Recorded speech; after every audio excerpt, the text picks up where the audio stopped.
I started crying at like 0.1 mile. Like, I hadn't run in my adult life. Yeah. I'm crying at Planet Fitness on a treadmill, like just living my best girl life.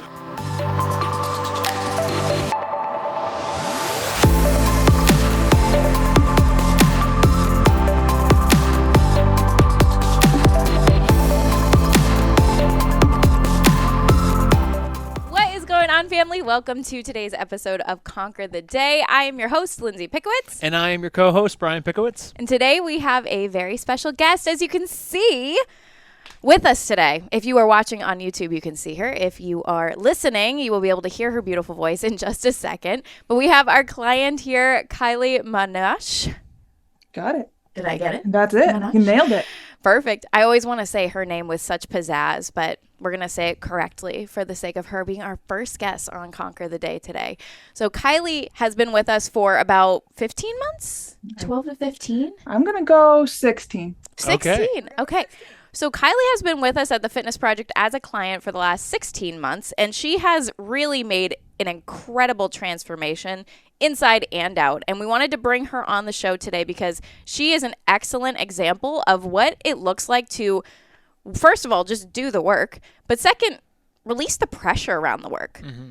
And what's on the other side of that is so beautiful. Not just to say that Kylie's beautiful, because she is, but the transformation on the other side of that is beautiful. So we wanted to actually bring Kyleigh on, walk through her journey, and give her the opportunity to just share that openly with you so that hopefully you not only get a spark of inspiration, you can also follow through with the work that it takes to get to where you want to be, whether it's 30 pounds down, 50 pounds down, or there's a whole new lifestyle on the other side that you're trying to work towards. So Kyleigh, welcome to the show.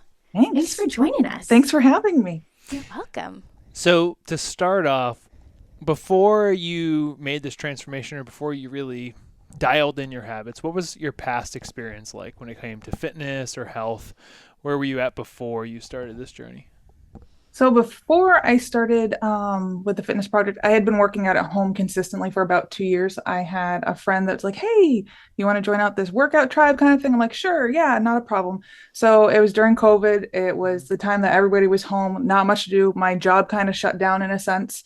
And I was at home a lot. So at that point, it was just follow along videos, the one size fits all approach. I had gone on Amazon and started buying weights. Weights during COVID were very expensive. Oh, yeah. Oh my gosh, they were like 10x. Yeah. So that was a fun experience too. So before starting with you guys, I definitely had the consistency of working out and doing that daily. Life-wise, I'm definitely a career girl by heart. I've chosen not to have kids. So at that point, I feel like a lot of people, when they decide that, they like go all in on their career. And I would say from the outside looking in, it looked like I was upbeat, happy-go-lucky, good personality, confident at work. But in reality, the reality was starkly different. I was one of those people that would, sleep the day away. I would close the curtains further in the morning. I would crawl under the blankets a little bit more.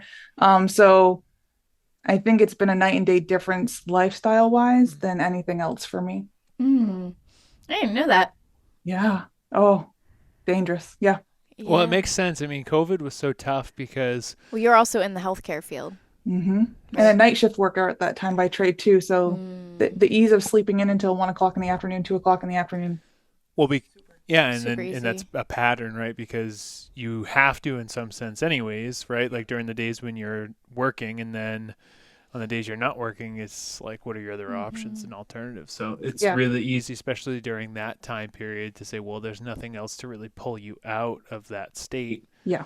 And it really becomes kind of like this passive living of just kind of accepting it as is. Yeah.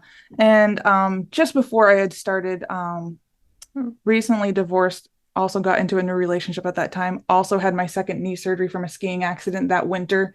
So despite me working out at home, it was limited because of knee surgery. It then also became, I gained 20 pounds post knee surgery and all of that stuff. And the mental switch from just, I felt like life was happening to me very passively, but I wasn't actively living my life. I was letting it pass me by. And it's weird to think that I just thought that's how it was. Like everybody's life is like this. Everybody's life, they just sleep the days away and just sit on the couch and veg and make nothing of themselves. Yeah. Well, and you had evidence that so wasn't true. the case too, because you were working hard, like professionally, right? Like you're growing in the career at least to some extent, Yeah. right? And it's like, oh, well, I can kind of feel decent about something. Yeah. And then there was also this layer of like, oh, and that's why it's even okay for this to happen. Right. Yeah, totally. When I first started with my company, like people would laugh like, you're gonna be my boss someday. Like I was showing up that confidently at work, but I couldn't show up for myself at home Yeah. or for my marriage or for my partner. Like, ooh. What do you think the gap was looking back? Like, what made it so that you were showing up so confidently at work, but then not so much for yourself? What was the disconnect? I don't know. Like, I think I had a lot of codependency issues. Like I was so reliant on my person. And this year is something that I've really worked on and that I finally found independence and that I'm my own person, that I make life happen for me. It doesn't just happen to me. Like you have to put yourself out there. So all of those things. And I recently started working remotely. So then I'm at home by myself all day. I don't have any pets at home. I don't have any children at home. So going out there and finding those outer circles and those social circles and putting yourself out there has been really important for me. So yeah, Big. just stepping out of codependency has been huge. Yeah. Well, what I hear is that in the work environment, when you were also in person, Yeah. it was a very easy place to get that connection and even sense of significance because you had somebody to kind of like bounce off of, right? So if you just perked yourself up, you'd get that return. But then at home, after getting divorced, it was like, oh my God, like what am I doing? I clearly have failed in some way, or it felt that way, I'm sure. Yes, Right, totally. which kind of led to that. So when did you decide that enough was enough? Especially as you mentioned, you were kind of in that mindset of, well, everybody's life must be like that. Like, when did you make that like, oh, this is not okay? It's funny, like I don't know if it even switched until after joining the fitness project for a few months. Like I don't think it was a before switch. I think it was a progress switch. Originally I had joined and you and I had talked, like we have a mutual friend and she goes, oh, this woman, Lindsay, she gives out all this nutrition advice and free advice and yada, yada, yada. I'm like, oh, I like free advice. I like nutrition advice. I need help with nutrition. That's why I'm failing right now. This is why I've plateaued. This is why I'm not making any more progress and that I'm staying stagnant. I started following you for that, and quickly I think you reached out, and I'm like, all I need is nutrition help. I'm good. I have everything else. So even then, I wasn't even focused on myself and my day life. It was more of just like I reached out because I wanted nutrition advice, and that's where it all kind of started. What do you think your original goal was? I really wanted to learn about nutrition. That was the sole purpose of me coming. Because I am a nurse by trade, and guess what they don't teach you in nursing school? Yeah. Nutrition. Guess what they want you to teach your patients? Nutrition. You're supposed to teach them about low sodium diets and carb counting if they're diabetic. And I have nothing for you on that right now until coming to you guys for nutrition advice. So I think that was the first thing, and like that's all I was here for. So true. It's so funny because that's also how, so Kyleigh has worked with Coach Julia. That is how Julia came to me, was I just need motivation and nutrition tips. Yes. It's like the exact same, and look at yes, maybe some accountability, that would be great. If you can sprinkle some of that in there, that's what I'm looking for. Right. So you said maybe a few months in. I think also that's a testament to the power of just making one small change or one decision. Yeah, or one thought process, like here for nutrition, not for a lifestyle. Like right. Yeah. Because it doesn't have to be. I think that sometimes we put a lot of stock into this needs to be this big, massive like decision and change. And for some people it does, because they've really they've hit that bottom and it's like, hey, we can't go any further. But I think at times just getting your foot in the door really can swing that door wide open, because it sounds like that's kind of what happened to you after a few months. Yeah. Right? Yeah, totally. Yeah. It was quickly a realization after a few months that this was a full transformation. We're not just going to talk about nutrition. We're going to talk about you. We're going to talk personally. We're going to talk about your fitness goals. We're going to talk about your mental health. We're going to talk about how you show up in life. I don't think I was prepared, but forever thankful.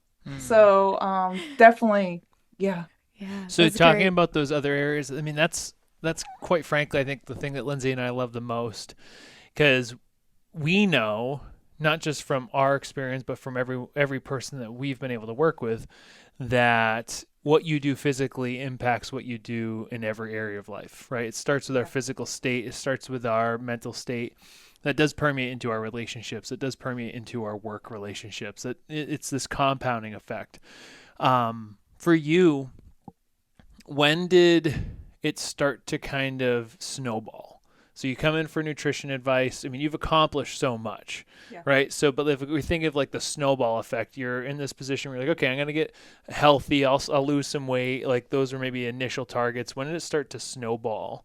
When did it start to become something that was exciting for you or start to connect a little bit bigger? I think in anything you start in a journey like this, you start with like the initial, I'm going to lose 35 pounds. That was my goal.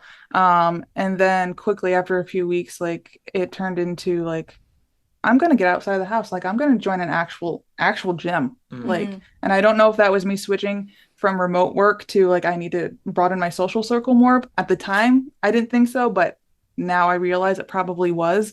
And then, seeing some progress, you are losing weight. So then that starts to snowball and you're like, what I'm doing is working. So, I think that definitely is like the snowball, like you start seeing the effects of you moving forward and it's happening. So yeah. That's great. So you mentioned your original goal was I'm going to lose 35 pounds. Can we clarify where we are at today, just for anybody who has not caught it yet? What have we accomplished to this point so that we don't leave that for the end? No suspense here. No suspense here. So we've lost the 35 pounds. Woo! We've hit the goal. So yeah. So far so good. So far so good. And while we're celebrating wins, what are some other wins? I'm gonna start with the mental health change. In the classes that I attend with you guys, I talk about that a lot. So the mental health change has been phenomenal. And another one was running. I was pretty adamant when I joined that I was not going to be a runner. I saw that most of the clients and the coaches are runners. I'm like, yeah, not me, girl. You broke your knees twice. Not only have you had one knee surgery, you've had two. And there was a part of me that's like way back that I would not run across the crosswalk for a car because I'm like, my knees are broken. Like we can, sorry, you're going to have to wait. 3, 2, 1. 10 3, more 2, seconds 1. for me, please. There was a bucket list item of my lifetime that I was going to run a 5K. And even Jules didn't know that. Wow. And I, one, never expected to accomplish it. One, because of the distance. Two, because of knee surgery. And three, because I never intended to put myself out there to actually try to do it. So not only did I run one 5K last year, I ran 6 total. So we're doing the things. Other things, I have found that I love to strength train. I like to lift very heavy. And that's really fun when you're out lifting some of the guys in the gym. It's just a good time. So I love lifting heavy. I have fallen in love with running. And I've lost the weight. And I've lost the codependency, which, there was always a time when I felt like my partners were the ones saving me, like, and lifting me, saying, please live your life. Like, please do something for yourself. So in the last year, I've lost that, which is priceless. How did you perceive yourself before, and how do you perceive yourself now? Because a lot of codependency is self-perception driven. So you think, I can't do this on my own, or like, I am not capable of, we're going to use a silly example, but plowing the driveway, right? Okay, I need somebody else to take, I don't know how to do this, right? And there's a lot of like self-perception that then projects onto your partner at the time. So then you become, again, dependent, right? So if I were to quantify that mental health question, it'd be, how did you perceive yourself before? And how do you perceive yourself now? And then maybe we can crack that open a little bit. I would say before, it was just like a lot of like, I can't put myself out there, or I can't have hobbies without them. I think the biggest one is the hobbies. Like I had to be interested in whatever they were doing, because that made us closer, and that also made me more codependent. And so there was no hobbies that I had alone. And so the gym has become a hobby of my own. Running has become a hobby of my own. So I think to quantify it is like before it was just I was stuck because I wanted to do all the activities they did, whether I was interested or not. And whereas, I have found my own interests over the last year, whether it's like relearning to play the piano, which I'll get to, I'll do it, I promise. There's a piano in my house, I plan to. But like, but finding your own activities, I think was probably, and is probably the biggest one. And feeling like that I don't have to attend every activity. If you want to go play cornhole, boyfriend example, who does it frequently, very competitive, have the best time. I don't feel like I need to join you. And so I've been able to find my own boundaries of not just saying yes to say yes, which has been really helpful. Yeah. So that's great, because I think that you've mentioned things like I've chosen not to have kids. I'm very career driven, but I hear that same tone and those same words from so many moms. And I would just say parents in general, but it might be business owners, it might be parents. Like, it's people who pour themselves into something else. And sometimes they pour so much that they forget who they are. Yeah. And it's more like, I don't really know what I like. That was me. I didn't really know what I liked. And that's really sad and hard to say at 37. Like I had no hobbies that I ever did by myself ever. And I didn't know myself, which is very weird. So getting to know yourself over the last 16 months. It's cool. It's crazy.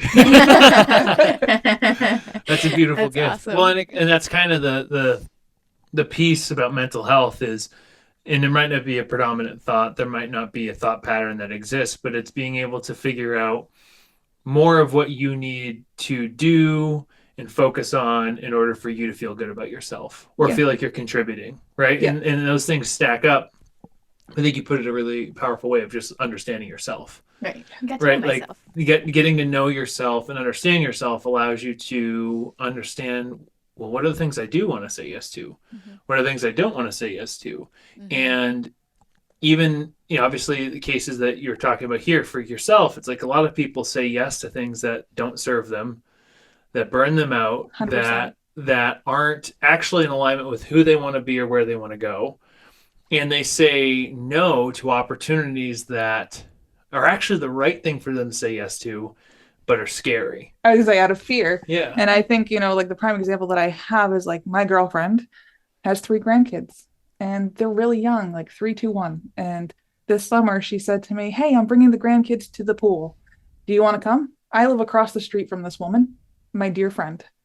And for the first time, I would normally have said, "Yeah, sure," because it's a social activity that I could be a part of or like connect with. And for the first time this summer, I was at home. I wasn't doing anything. I was like, "I'm good. I'm all set. No, thank you." Because I don't love to hang out with children. And that's just me. And so I'm like, I would rather, have my own perseverance to just sit at home and watch the news or whatever I'm going to do than to feel obligated to go and hang out socially. Like I was invited to a wine night with my girlfriends, same girlfriends, some other friends. I don't love wine, but I used to pay the $100 to go do the wine and the dinner ticket as a way of socialization because I feel like I needed to. I had to say yes. And this time I'm like, I'm all set. I'd actually rather stay at home by myself and make dinner. And that's what I did. Nice. That's great. And I think that getting to know yourself is something that you don't ever stop doing, because as you go through seasons of life and things change, what you like changes, what you enjoy changes. I just posted about this yesterday, talking about one of the best ways to get your energy back is by actually learning what rest feels like for you, what recharging feels like for you, what joy feels like for you, and what activities provide you that feeling. Because we make assumptions about what we should like and what we should do and what would feel good, but we don't ever question those things. Like, to your point, oh, I'm going to pay to go socialize because that's what I'm going to do. That's what I have to do. That's what's going to be fun. But we never stop to really think about what we actually need.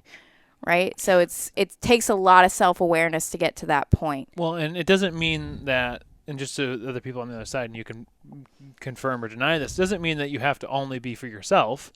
Like you could still choose to do things when it's in alignment, Mm-hmm. but it's understanding when the pendulum is too far in one direction, and then deciding, okay, what is balance for me? Right. And what are the opportunities I have to say no to, or what are the things that just in this season, because it is like it's a season change, right? And that's almost like we're going into a new season. Obviously, that's going to be a new learning experience.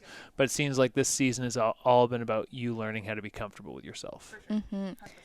So we've talked a lot about finding yourself, getting to know yourself, but I'm curious to hear how you found yourself in the work, because you have put in a lot of physical work on yourself, right? Like you have had these great conversations and these insights with Coach Julia, but you've also, it seems from the outside looking in that On the Run was where you were like, oh my God, I can do anything, or like in the workout, hitting the PR, or I don't know, maybe prepping a new meal you've never cooked for yourself, right? Like so if you could, especially when you're thinking of those big breakthrough moments or just the times where you were just really in the physical work, what were you actually doing, and how did that, we say something like how the work that you're doing typically works on you more than you work on it, but how did doing that work start to change you, and what was that work? What did that look like for you?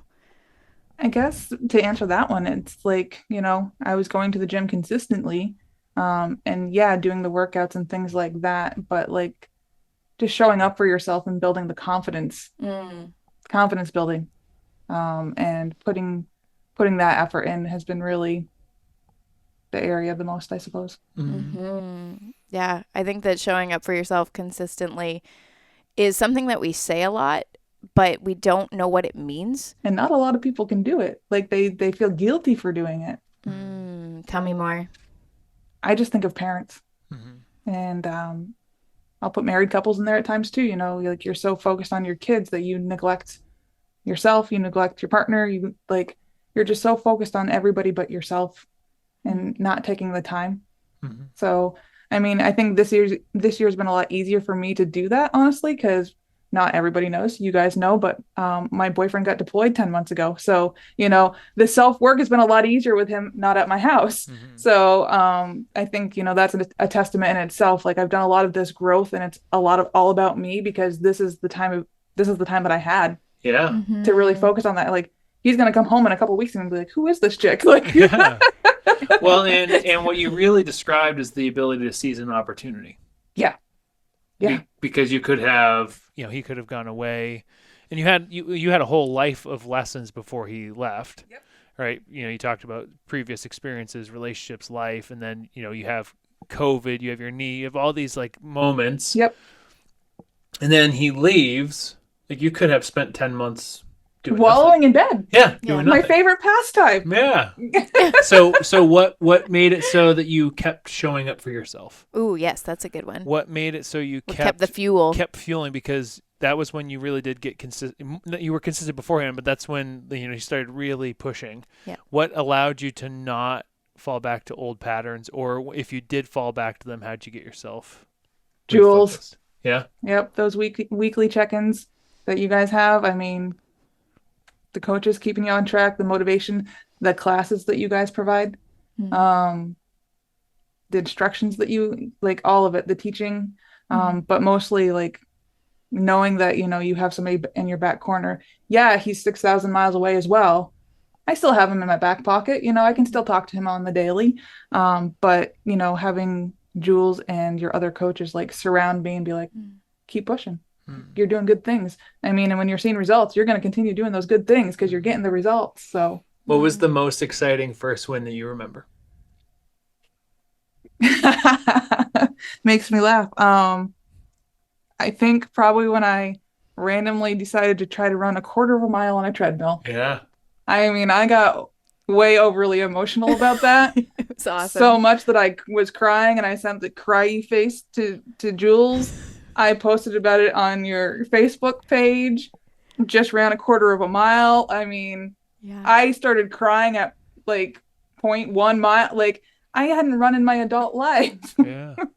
I'm crying at Planet Fitness on a treadmill, like just living my best girl life. And I was so overwhelmed with emotions for for at least an hour after that. I sat in my car and cried for 20 minutes. Like, I can't believe I just did that. That was like the purest win I think I'll ever have. That was just too much to handle.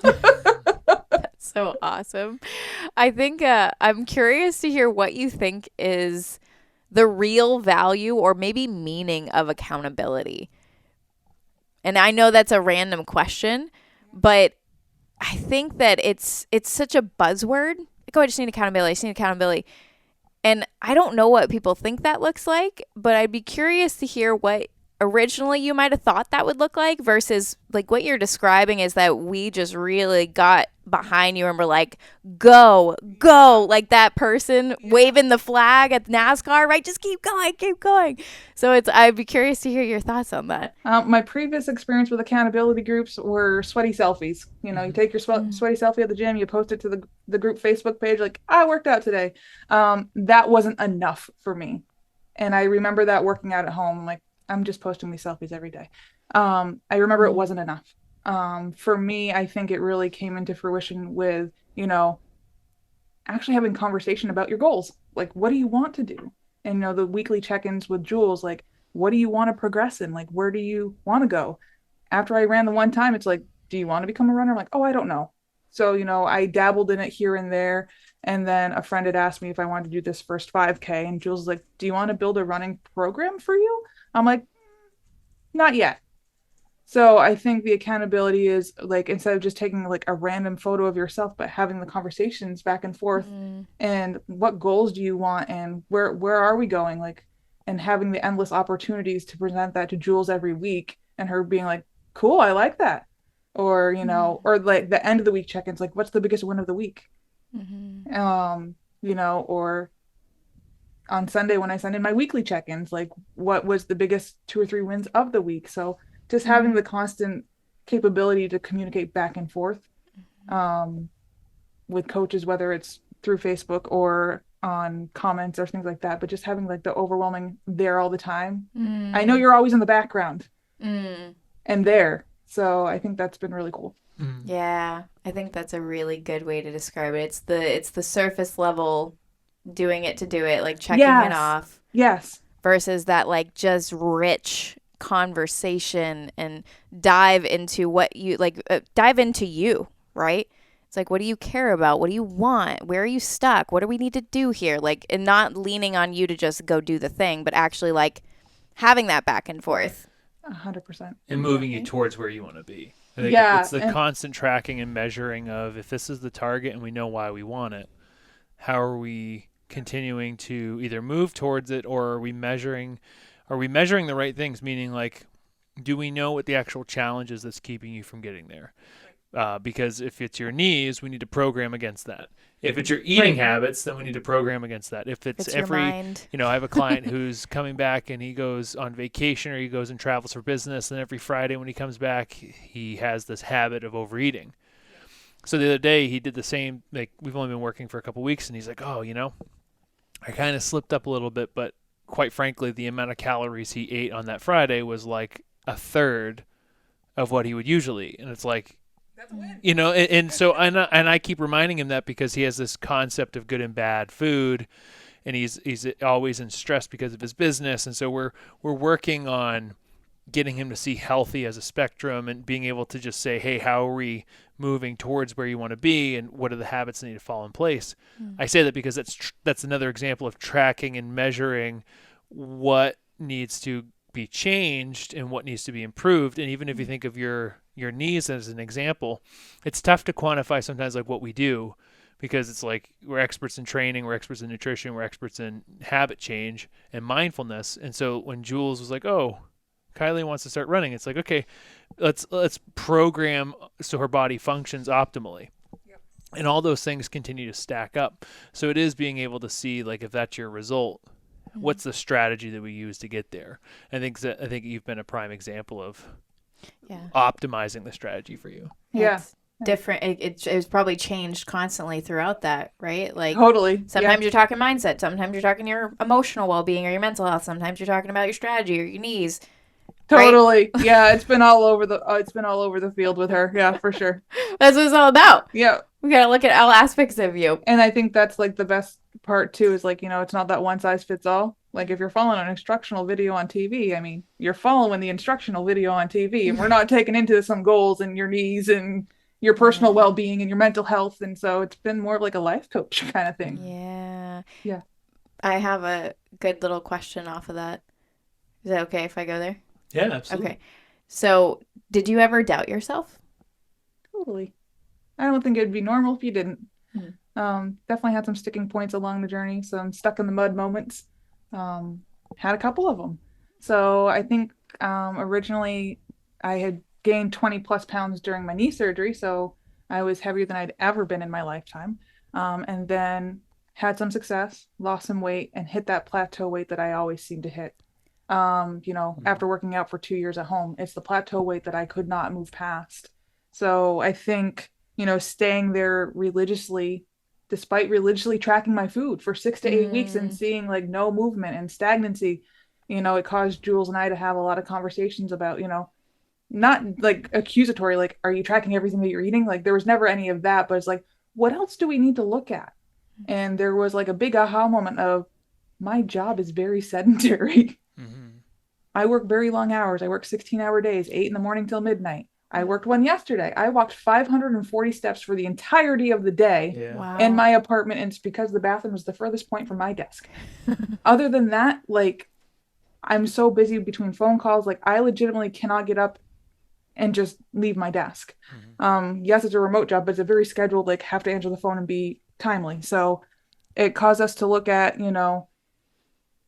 food. It caused us to look at, like, is there anything that you can do during the day for movement? Like, can you take a break for 10 or 15 minutes and walk around your block?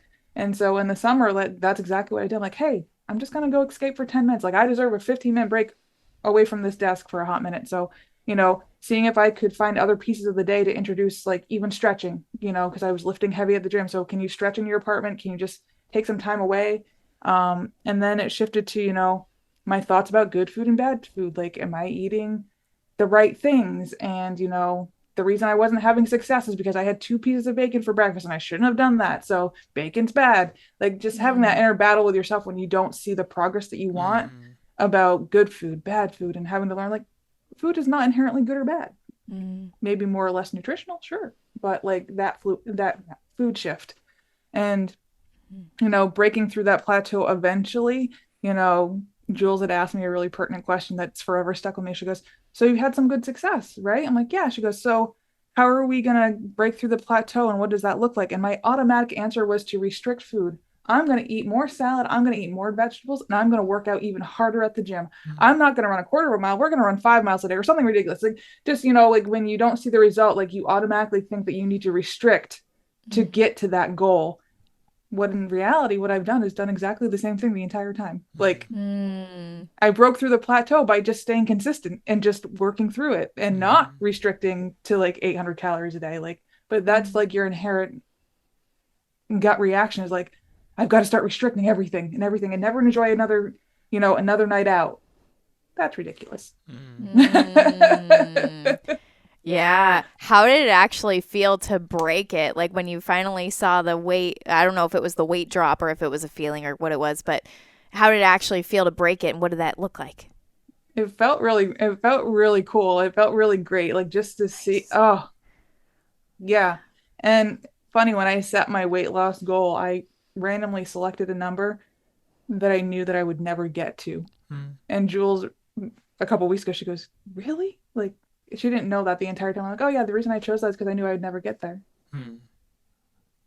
I got there, which is pure insanity through doing the same thing for the consistent 16 months. Like, by not altering a gosh darn thing from the beginning, like by not restricting all the things that I just talked about, which has been really cool. My gosh. Well, it's freeing, so right? True. I think that's gonna be like, what? Are you sure? Right. Well, but it's true. And it wasn't easy, right? It's not like you didn't. It's not like, I think that people think, oh, I didn't restrict or I had the food freedom. It's like, well, in their mind, they instantly start to think, oh, well, it's not that hard. It's like, no, it's still a challenge. Like you still have to put in the work. Mm-hmm. So you have seen the results of putting in the work, but the work doesn't have to feel as hard while you're doing it. Yeah. It's being able to just do the thing consistently. And if you do the thing consistently, you get the benefit on the other side. Well, it's also setting up and knowing that the things that you're doing are naturally progressive.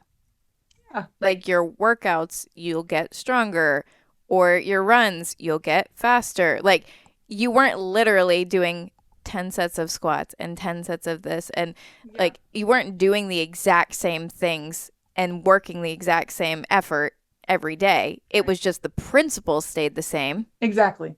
Right? Exactly. Yes. And you just had to keep challenging yourself and stick with the process. Right. It's like that 1% better every day. Or, I'm going to say it wrong, but progress over perfection. Indeed. Like, and Yes. like consistency. Just consistency is going to be a beautiful thing if you add it to your life. Yeah. Having the knee problems that you did, how does it feel to be able to push yourself? Like, how does it actually feel to be strong and feel that, like, in your body? Don't make me teary. It's so good. Like, there's not words that I can put to that. Like, my first knee surgery was in 2011, so a number of years ago. And that was before I even had a second knee surgery, that I was limiting myself athletically. I just can't put it into words, honestly. Like, I just limited myself for so long, thinking that I was broken off of one knee surgery, and here I am pushing myself even harder. And I wasn't athletic in high school. I was the music nerd. So, like, I've actually found that I'm very competitive, even against myself, which I never in a million years thought I was competitive. I'm like, I don't care. Oh, I care. And so, I care. I resonate. I resonate with that. You know what I mean? And so, like, to realize that I've had 2 knee surgeries and I'm as competitive and strong as I am feels pretty badass. Love it. Yeah. Digging into that. Yeah, it's That's so cool. great. So you've talked a lot about this journey being for you, and not literally in this conversation, but on our team calls and things like that. You're like, this is just for me. Like, I don't have, you've said things like, I don't have kids. I'm focused on myself.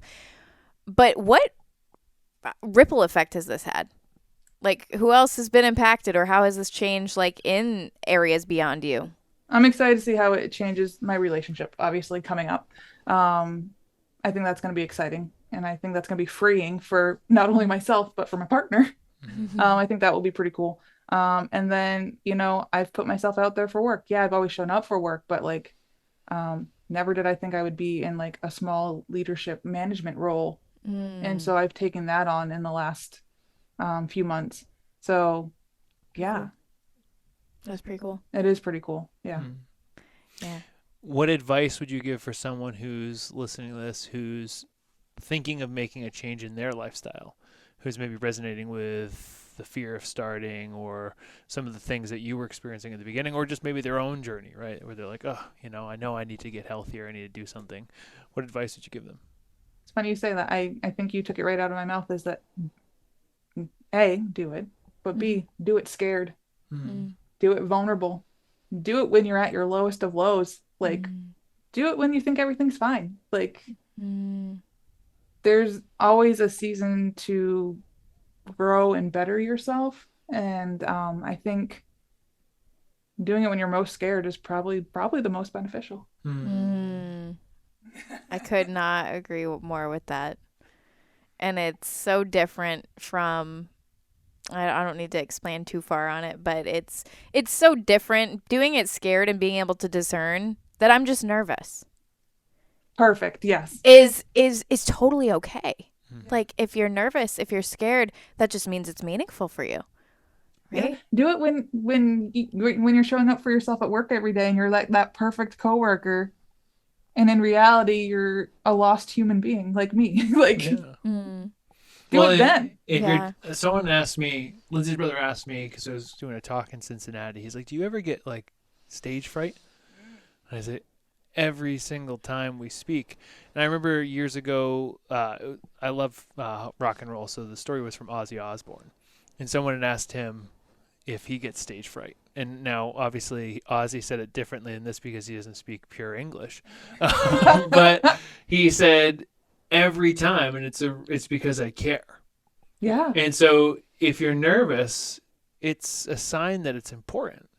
Because if you didn't care, you wouldn't be nervous. And so the fact that you're like, oh my God, I really need to do this, but I'm nervous, is like, that's a sign that's really important. Yeah, it's on your mind. You're thinking about it. Yeah. And so it's worth putting in the effort. It's worth taking the risk, because the return is something that you don't have to think about ever again. Like, even if you don't run another mile, right? Let's say, like, you know, just being transparent, like maybe your knees reach to the point where you're like, hey, I need to like keep it in this mileage. Yeah. Right? Whatever that is, that's plausible. You don't have to go to zero. Like, you don't have to never work out again. You can always have this as a standard, which means you don't have to have that mental bandwidth of like, oh, I really need to start taking care of myself. Like, the way that you've done this, you can always maintain your health. And that's the goal, is that it's something that frees you. And it's like, that's the freedom. And so if it makes you nervous, it's a sign that it's really important. Yeah, totally. I can 100% appreciate that. So, And it's funny because, like, you know, maybe a question is like, what have I gained out of this? Like, what identity? Like, you know, I consider myself an athlete now. Wow. I consider myself a runner. yeah. Cool. But if I never ran another mile, I'd still be athletic. Like, I would still have all the other personas or things that I've learned in my back pocket. It wouldn't just go to zero. That's So what I it's think all that's about. pretty cool. It's beautiful. I love that. So this has been wonderful. I think this is a great roundtable experience. And as we kind of start winding down, we definitely want to give you a couple of quick fire questions so that people can get to know you too. And these are always just fun. So we have either 3 or 4 for you. Ready? I think so. Wrap it. Okay. So simple, but what is either one book or one, we'll say, I'll leave it at book because you can listen or read it, but what is one book that has impacted your life? It's funny, when I started working out at home, I started diving into personal development books. Oh my gosh, I love me some of those. Like, those are the books that I read for fun. So I think, and it's funny, it's the very first personal development book I ever read. It was Now It's Gonna Escape Me by Jeff Olson. Oh gosh, I'm gonna have to look at my note. Yeah, The Slight Edge. Slight edge. Slight Edge. And it talks about doing everyday ordinary things that, you know, don't seem important at the time to anything. And by you doing them consistently, it changes everything futuristically. So I mean you can put that as simply as working out, you know, and working out consistently and doing this for 16 months, you can see how the slight edge, like doing the mundane, going for a walk every day, but the compounding effect of doing it every day, crazy. You can say it about saving money, you know, instead of buying your $3 coffee and sitting at home, you know, you take that $3 and every day, it's insignificant daily, but you add it up over time. It's financially important. So that book was pretty cool. That's an excellent one. What is one piece of advice you would give yourself 10 years from now? 10 years from now. It's funny. My job's super stressful. It's super busy. And I would say that time is limited. And I say that in this perspective of me trying to find a good work-life balance and not working your life away. I say that in ways like, you know, live within your means and financially, live simply. Those are things that I'm focusing on right now that all result in time. Like, I just want to live simply. I want to live within my means. And yes, I'm small at getting into management and maybe someday further into management, but to me, the work-life balance and spending time with your family, your friends, all of those things, I think, you know, remember that time is limited. And that's kind of where I go with that one. Love that. I love that. Live simply. That's such a, just simplify everything down. What is one habit that you need in order to conquer your day? I got this one from you guys. I'm not going to lie. So if anybody knows me in the last 8 to 10 years, they would know that I drank iced coffee all day. Maybe it was just one, but we're going to sip on that thing all day and not have one iota of water. I know. Yeah. Kidneys screaming at you. So for me, it's turned into, you know, the small reward system of you drink your water in the morning, you get your coffee. So I have slowly increased my water intake throughout the entirety of the last few years. But for anybody who knows me long term, they'd be like, yeah, that's true. So for me, the reward is drink your 16, 24, 32 ounces of water first thing in the morning. It's the first thing you're going to have to drink today. And then you get your coffee. Nice. So I think that's probably the one right there. Love that. I love it. And one last question. What do you like the most about Julia? She's going to listen to this. Coach Julia's going to hear it. What do you appreciate or love the most about Julia? There's so much to love about her. But I think, her non-judgmental attitude about everything, her willingness to deviate from, the intended plan, and her accountability and just showing up in my life all the time, I think it's been immensely helpful. She has become one of my good friends and probably one of the friends that checks on me most, especially while my boyfriend was deployed this year. So she's been the constant when he has been less constant. She has been the constant for me, which has been forever helpful and grateful. I love that. Amazing. She's a beautiful soul. We love her. Yeah. She's going to be back on the podcast soon. You just wait. Bring her back, rope her back in. Yep. I told her, end of 2024, Jules, what do you want to be able to say to the people? She told me about this, so. Oh, she did? She shared. We'll have to have her in studio next. Yep. Yeah. Did she tell you what I asked her? What I asked of her? I believe so. What are we going to teach these people at the end of the year? So she's working on it. Nice. Good. Yes. Julia is becoming the master coach. She's already wonderful, but she's been with she us can be even better. So since we were kiddos in LA. Making coffees together at Dunkin' Donuts. Right. Me and her. Yeah. I've heard about this. Eating all the me eating all of the frosting off and Julia not judging me for it. That girl, she knows how to not judge. I love it. That's great. I love it. Awesome. Well, thank you so much for sharing your journey and sharing your story. And for all of you, please take this inspiration, take this information, and make sure that you not only go out and conquer your day, but that you just absolutely pour back into yourself. You get to know yourself. You take time for yourself. You allow yourself to believe that it's important, because it is. So if you love this podcast, make sure you share it with a friend. Let them know that this is something you think will serve them, help them. Subscribe to the channel. And more than anything, thank you for your time and attention. Thank you for being a part of the show. This is fantastic. Thanks for having me. It's really been a blessing to see how well you've done and just see how much your pouring back into yourself has influenced and positively affected other people too. How bright it's made your light. It's like, when we have a client on the team who does really well, which everyone does really well, but when you're actively like, hey, putting in the community and things like that, it impacts everyone else. And so just you showing up for yourself has been such a positive ripple effect that we've seen, and we're on the other side and we're like, yeah, she's doing so amazing. So just a lot of great wins. So you have a lot to be proud of yourself. Thank you so much. Awesome. Thanks, guys. Have a great day. We'll see you soon.